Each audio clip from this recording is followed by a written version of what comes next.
Kryetari i Partisë Demokratike Sali Berisha ka shpallur një nga premtimet kryesore për personat me aftësi ndryshe dhe familjet e tyre, duke ofruar mbështetje financiare për të përballuar nevojat e përditshme. Sipas Berishës, programi i Partisë Demokratike parashikon një minimum mjetik prej 200 eurosh për çdo antar familjes që ka një kryefamiliar me aftësi ndryshe, me mundësinë e rritjes së këtij minimumi sipas shkallës së aftësisë. Do të kalohet sipas shkallës së aftësisë ndryshe pa asnjë lloj hezitimi.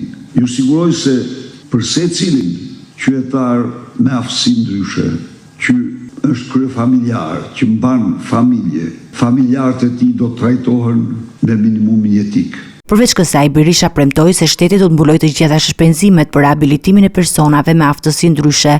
Unë e kam premtuar zyrtarisht dhe solemnisht do të jetë identike me listën e ilaçeve të Republikës Italiane. Do ta marrim, ta përkthejmë fjalë për fjalë dhe në Shqipëri nuk do shitet kur ilaç që nuk shitet në 2 vende të Bashkimit Evropian. Pra ilaç. Një tjetër premtim ishte mbështetja për pensionistët duke ofruar analiza falas 2 herë në vit. Dhe ne do bëjmë pensionistë falas, analizat e përgjithshme 2 herë në vit, çdo pensionist që dëshirojë, jo me detyrim, po që dëshirojë do ketë mundësi të bëjë të kontrollojë shtetin e tij. Pra, e kam thënë dhe e them, shteti do përballojë të gjitha llojet e shpenzimeve që duhet të kompensoni për aftësi ndryshe. Të gjitha. Dhe lista e rimbursimit, thash pra, do jetë ajo listë që zbaton sot rubrika italiane.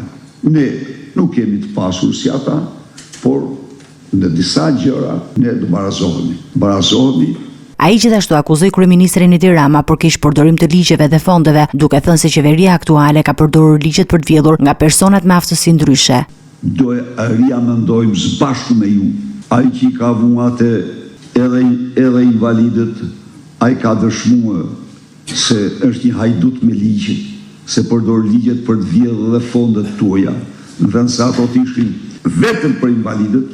Duke përmbyllur, Berisha u shpreh se zgjedhjet e 11 majit do të jenë një mundësi për të ndryshuar kursin dhe për të ndarë nga qeverisja aktuale, e cila sipas tij ka dështuar në mbështetje për ata që kanë nevojë më shumë.